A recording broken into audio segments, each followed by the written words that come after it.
Brothers and sisters, today's Gospel reading records the healing of the blind man. Jesus Christ is sojourning through Jerusalem and he meets a man who has been begging because, as you can understand, if you had a disability at that time, even pretty much up to 50 years ago, there was no welfare, there was no government support or benefits. If you had a disability, you would be begging for food. And that explains why this blind man was begging in the street. Now Jesus goes up to him, and once again, as with all the passages we've had over the last couple of weeks between Easter and in the lead up to Pentecost in a couple of weeks, there is always an interesting little dialogue that happens. And in this case, what we have is the disciples kicking off this dialogue by asking Jesus a question. Rabbi, teacher, who sinned that this man be born blind? That was the question they asked. Was it his parents or him? And these are one of the moments where it is very, very important to pay attention to Jesus' response. And it was neither he nor his parents, but that the work of God may be made manifest to the world. This is interesting because, yes, there are other passages in the Bible which are much clearer in terms of the connection of cause and consequence between sin and misfortune. But in this case, it's quite the opposite. We have misfortune there for the glory of God. What a paradox, you might ask. And so he continues, because they were probably perplexed. How does this stand? I mean, the most common understanding of misfortune, and this is quite unfortunate that if this were our full understanding of our relationship with God, was that it is a result or consequence of sin. And so when he hits them with neither he nor his parents, but that the glory of God may be made manifest, they must have been looking at him blankly. And he continues in his teaching. He says, I am here to do the work of God so long as it is day. But night is coming when you will not be able to see. As long as I am in the world, I am the light of the world. Now, we can sort of put ourselves in the position of the people listening to him and saying, what is he talking about? And this happens in almost every encounter of Jesus with other people, i.e. people like us who have our feet on the ground and have not recognized God yet in our lives. And that coming to know God is a journey and a process, and not necessarily something that just comes instantly, and not to everyone. And so by saying these words, he says, for so long as I'm in the world, I am the light of the world. The moment someone is saying, I am the light of the world, microphone's gone. Έχεις καμιά μπαταρία?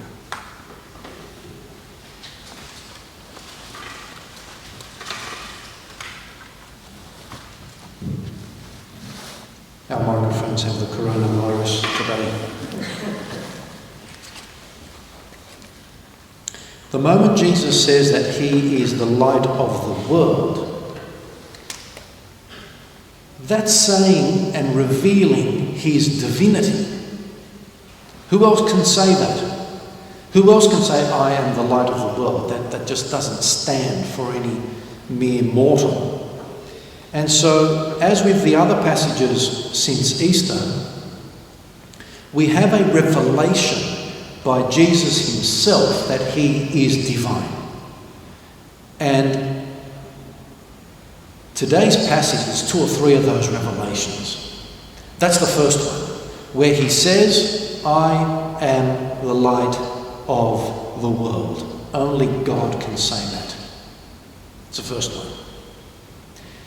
And the second thing he does, which reflects and reveals his divinity, is the next thing he did. He spat on the ground, and from the mud that he created from the soil, he picked that up, moulded it, and put it on the eyes of the blind man. And then says to the blind man, go, be led away, go to the pool of Siloam and wash yourself. And the man, upon going to the pool of Siloam, washes his face, washes away the mud, and he can then see. So the revelation is this: the moment Jesus kneels down and makes that mud, that clay, he is saying without words but with actions that he is the creator. And it is a reference, and he hopes that people can see and read between the lines. This is a reference to the book of Genesis, where God is described as taking soil from the earth and sculpting humanity, man and woman. So Jesus does the same as a little clue that he is divine, that he is the same being. And he sculpts figurative eyes for the blind man. So very strong and powerful image. Mind you, this is what we've got on our thumbnail for today's video. The blind man can see. People sort of recognise him and say, isn't that the blind man? How can he see? What happened? Others could not believe it, and their reaction was, that can't be him. There must be someone who looks like him. And people were asking him, is this you? And how did you get your sight? How were your eyes opened? And the blind man explained to them, this person called Jesus made mud and put it on my eyes, and he told me to go and wash in the pool of Siloam. And from the moment I washed up, I can now see. And they were asking him, where is this person? Where is this Jesus? And he had lost track of him, of course, in the crowds of the city. And he said, I don't know. The crowds take the blind man to show him to the religious authorities, the Pharisees. And they could not believe it. They were asking the same questions. And he had to repeat himself. Here I am, this person, Jesus, took mud, put it on my eyes, I washed, and now I can see. How did it happen? I don't know. All I know is that I could not see, and now I see. For him it was a basic fact. Not much explanation necessary. And so here's an example of an obvious miracle, and the person who was benefited from the miracle sharing his joy, but the people around him not sharing in his joy. What a sad tragedy this is, that a miracle can be in front of your eyes and yet you are blind to it. Now this little contrast of the two parties, i.e. the person who was physically blind but spiritually perceptive and can see spiritually, is compared here with the people who are physically okay and can see, but they are spiritually blind and can't perceive and can't see God, know God, or feel God in their lives. And this is a lesson to all of us, because the miracle here in Jesus' presence at that time 2,000 years ago, yes, was for the one man, the blind man. But the message is not for the blind man specifically, but for the rest of us, that we who are perhaps spiritually blind need to gain our spiritual sight. And this is the message of the passage. Not why doesn't God give sight to the rest of the blind people in the world. That is a misreading of the passage. The message is, how can the rest of the world be resculpted in terms of their spiritual sight? And that includes me and you. The dialogue continues. He's taken to the synagogue. They can't believe that this has happened. They are constantly asking him the same questions. Their logic, their reason just can't grab it. And they haul in his parents, the blind man's parents. They say, is this your son? We want to prove that this is your son. Can you identify him as your son? The parents say, yes, he's our son. How can he now see? Look, we don't know. He is of age. He's old enough. Ask him. The parents put up their hands. The Bible records that it was decided already by this stage in Jesus' ministry that anyone who would confess Jesus as the Messiah would be thrown out of the synagogues. And so the blind man once again is asked. He says, look, I was blind, I now see. Why do you keep asking me? Do you perhaps want to also believe in him, follow him? They react in a negative way. They completely deride him. And listen to this. They say to him, you were born in utter sin, and how dare you teach us? Wow. How negative can they possibly get in the face of such a beautiful event, such a beautiful miracle? They miss the message. They miss the whole point. Here was Jesus saying, it's not about sin. It's not about that person's prior life. And these people who are blind spiritually, that's all they're seeing.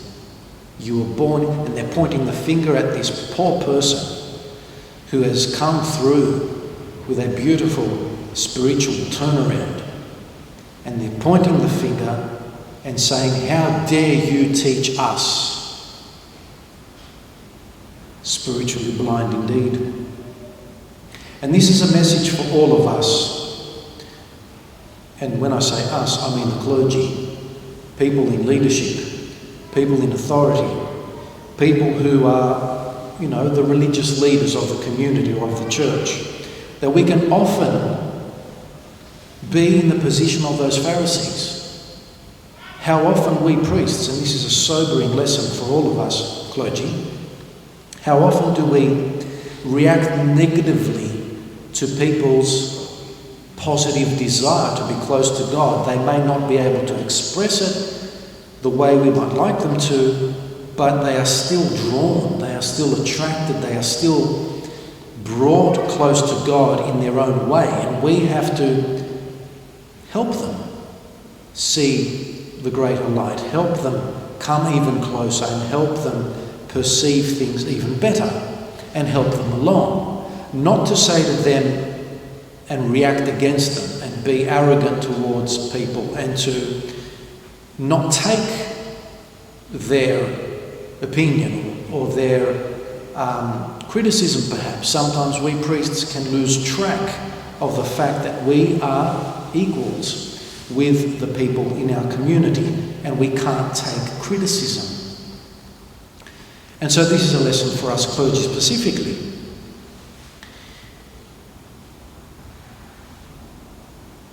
They throw this person out of the synagogue. Jesus eventually meets him in public again.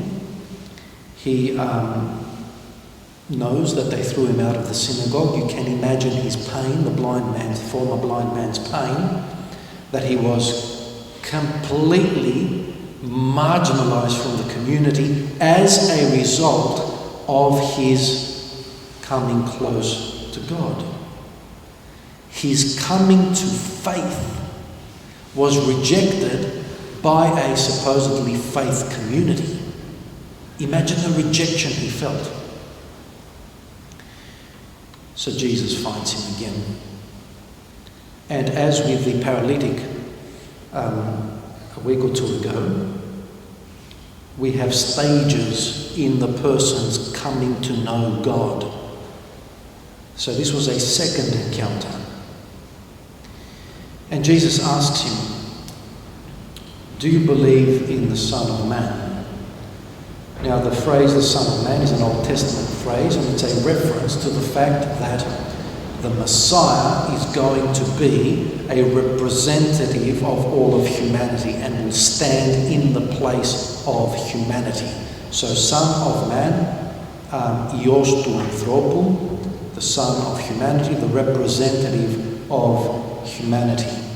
That's a technical term from the Old Testament, which all Jews would have known. And so this blind man says, I do believe in him, but I don't know him. Do you know where I can find him? And Jesus responds, you know him. It is he who is speaking to you. And the blind man says, I believe, O Lord. Beautiful words, and once again expressing on the one hand Jesus' revelation of his divinity and the response of faith from someone who has come to know and whose life has been changed by God's presence in their life. So brothers and sisters, the message to take home with us today is blindness versus spiritual blindness. That we can be blind physically but be spiritually perceptive, and vice versa. We can be perfectly healthy in terms of our physical state and yet be spiritually blind, spiritually unperceptive, spiritually not in tune with the divinity, and that we should come to that spiritual perception like the blind man did.